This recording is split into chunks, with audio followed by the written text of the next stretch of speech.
नमस्कार, जम्मू संवाद देख रहे हैं आप और मैं हूं ललित खजूरिया। जिस टोल के खिलाफ हल्ला बोल हुआ था, प्रदर्शन हुआ था, यहां तक कि जम्मू बंद आह्वान जो दिया गया था वो सफल हुआ था, जो चैम्बर और बार की तरफ से दिया गया था। और तब ये कहा जा रहा था कि इस टोल को हटाया जाए और जब तक ये रोड तैयार नहीं होगी तब तक कोई टोल नहीं दिया जाएगा। और कुछ का ये कहना था कि ये टोल ही इल्लीगल है। और युवा राजपूत सभा ने बाकायदा इसके खिलाफ एक प्रदर्शन किया, लोग उनके साथ जुड़े और तब ऐसा माना जा रहा था कि शायद टोल जो है वो माफ़ हो जाएगा, लेकिन ऐसा नहीं हुआ। जेल जाने के बाद युवा राजपूत सभा के जो कार्यकर्ता हैं, युवा हैं, वो बाहर आते हैं, खामोश हो जाते हैं, कई आरोप लगते हैं और फिर उसके बाद कविंदर गुप्ता का बयान आना, जो ये क्या कहा गया था कि पैसे देकर ये प्रदर्शन किया था और ये स्पॉन्सर था। लेकिन उसके बाद जो देखने को मिला कि युवा राजपूत सभा ने फिर से आह्वान किया कि अगर यहाँ पर टोल को माफ़ नहीं किया गया तो फिर से आंदोलन होगा।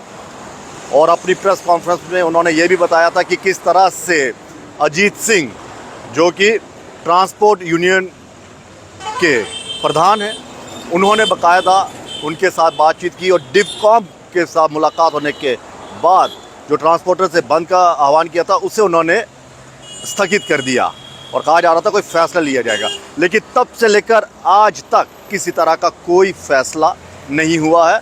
टोल बददस्तूर जारी है और अब सवाल उठने लगे हैं, लोग पूछ रहे हैं कि अजीत सिंह जी कहाँ हैं?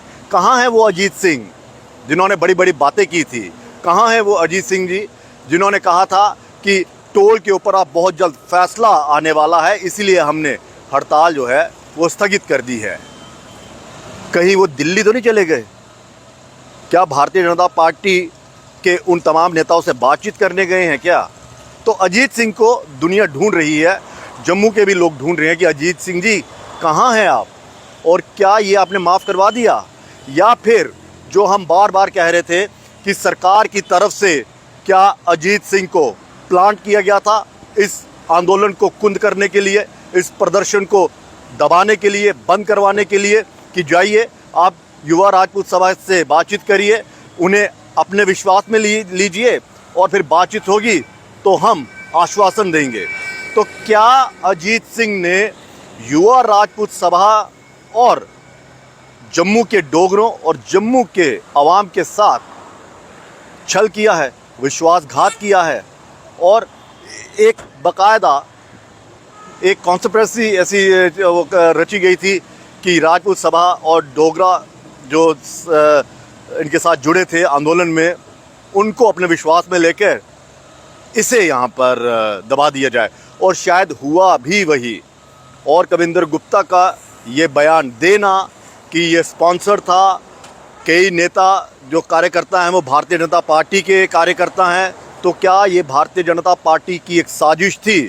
क्या वाकई भारतीय जनता पार्टी ने इसे हाईजैक कर लिया और अपने मन मुताबिक जो है वो प्रदर्शन जो था उसे कुंद कर दिया, उसे ख़त्म कर दिया, और एक दबाव की रणनीति के तहत उन्हें डराया भी गया था क्या? तो ये कई ऐसे सवाल हैं, क्योंकि लड़ाई उस चीज़ की नहीं थी कि नो रोड नो टोल। लड़ाई थी कि वो 60 किलोमीटर के अंदर 2 टोल लगते थे, कठुआ से लेकर, अगर हम बंद टोल प्लाजा है वहाँ तक करें तो 3 यहाँ पे आते हैं, और ये वाला जो सरोवर वाला था ये बाकायदा 60 किलोमीटर के दायरे में आता। तो उस पर सवाल किया था, क्योंकि नितिन गडकरी जी ने खुद कहा था कि 60 किलोमीटर के दायरे में दूसरा टोल नहीं लग सकता। और यहाँ के जो सांसद जुगल किशोर जी हैं और महाज्ञानी, मैं बार बार कह रहा हूँ, मैंने आज तक इतने महान ज्ञानी RS पठानिया जी जो पूर्व विधायक है भारतीय जनता पार्टी के, उन जैसा मैंने ज्ञानी नहीं देखा। उन्होंने इतना अच्छा ज्ञान दिया कि टोल लगने से क्या फ़ायदे होते हैं, टोल क्यों लगते हैं, और मैंने ही लोगों को बताया था, जागरूक किया था कि 60 किलोमीटर या 65 किलोमीटर के दायरे के अंदर टोल दूसरा नहीं होता है। तो आज वो महाज्ञानी भी नहीं दिख रहे कि इस टोल को उखाड़ फेंके। आज गंगा जी भी खामोश हैं, क्योंकि जब वो विपक्ष में थे तब उन्होंने उखाड़ फेंक दिया था, अब उनकी सरकार इनडायरेक्टली यहाँ पे है तो अब वो खामोश है। सलाथिया साहब जी कह रहे हैं कि ये टोल हट जाएगा, कब कब दी थी इन्होंने प्रेस कॉन्फ्रेंस की, हिसाब लगाइए। तो टोल बदस्तूर जारी है। हाँ, आपको बता दूं कि वो वहाँ से उठकर ठंडी खुई में लगेगा, यानी कि NHAI ने इस तरह से घुमाया कि जो लोग अपना टोल बचाकर रिंग रोड से आते थे, अब वो रिंग रोड को भी इन्होंने यहाँ से कवर कर लिया है। तो कुल मिलाकर ये है कि जो कुछ भी होता है वो लोगों को छलने के लिए होता है। और युवा राजपूत सभा का भी इंतज़ार किया जा रहा है कि बार बार जो सीना ठोक कर कह रहे हैं कि हमारी खामोशी हमारी कमज़ोरी नहीं है, तो फिर अगर ये कमज़ोरी नहीं है तो फिर आप खामोश क्यों हैं? और अजीत सिंह जी, क्या वाकई आप दिल्ली में हैं? अगर दिल्ली में है तो इस टोल का क्या फ़ैसला आप लाएंगे?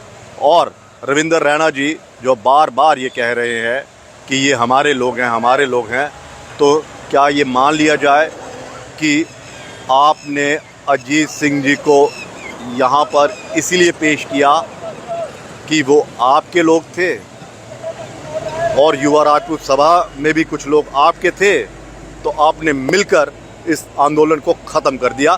फ़िलहाल यहाँ पर टोल लगेगा, मैं आपको बता दूँ, बस स्टैंड भी बनेगा शायद, यहाँ पर टोल लगेगा जो सुनने में आ रहा है। तो वहाँ से शिफ्ट होकर यहाँ पर आ जाएगा और 2-3 महीने के बाद, तो फिर आंदोलन किस बात का था ये? फ़िलहाल इजाज़त दीजिए, नमस्कार। लेकिन टोल अब भी कट रहा है।